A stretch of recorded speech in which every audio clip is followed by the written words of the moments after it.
পথে হাঁটা শুরু করেছে।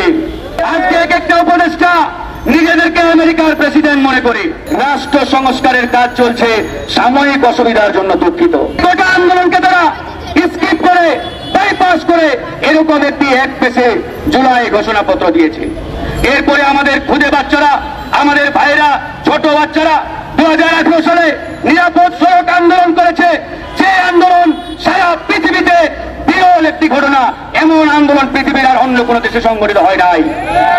ইন্টার গার্ডেনের বাচ্চা ক্লাস 1-এ পড়ে 2-এ পড়ে তারা রাজপথে নেমেছে। তারা পুলিশ, এসপি, এমপি, মন্ত্রীর গাড়ি থামিয়ে বলেছে রাষ্ট্র সংস্কারের কাজ চলছে সাময়িক অসুবিধার জন্য দুঃখিত। সারা পৃথিবীর চোখ খুলে দিয়েছিল যে আন্দোলন, সেই আন্দোলনকে এই ঘোষণাপত্রে অন্তর্ভুক্ত না করে এই সরকার জাতির সাথে বেইমানি করেছে। আজকে আমাদের বক্তব্য একবারেই পরিষ্কার।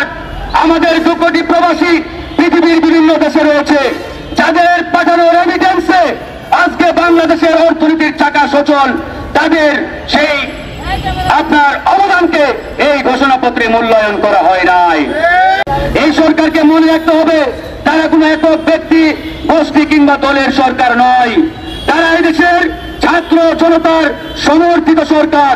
কিন্তু এই সরকারের দায়িত্বশীল উপদেষ্টারা ক্ষমতার চেয়ারে তারা বেমালুম ভুলে গেছে তারা কাদের সমর্থনে সরকার গঠন করেছে। আজকে এক একটা উপদেষ্টা নিজেদেরকে আমেরিকার প্রেসিডেন্ট মনে করে মইকে হলুরা ভাব, এসি গাড়ি, বাড়ি ওই বাংলো, মিন্টু রোডে, হেয়ার রোডে পেয়ে তারা মনে করেছে আমাদেরকে আর কে পাই ভাই। এরকম একটি অবস্থায় তারা এই জুলাইকে কলঙ্কিত করেছে। আজকে বন্ধুগণ, এই জুলাইকে তারা বিক্রি করে দিয়েছে। এই জুলাইয়ের চেতনা বিক্রি করে তারা আজকে ওই আওয়ামী লীগের পথে হাঁটা শুরু করেছে।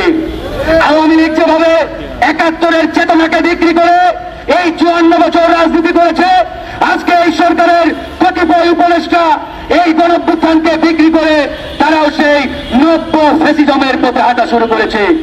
আমি বলতে চাই, এই সরকারকে মনে রাখতে হবে, এই সরকার বিএনপির সরকার নয়, জামাতের সরকার নয়, গণ অধিকার পরিষদের সরকার নয়, কিংবা অন্য কোন দলের সরকার নয়। তারা এদেশের আপামর জনগণের সরকার।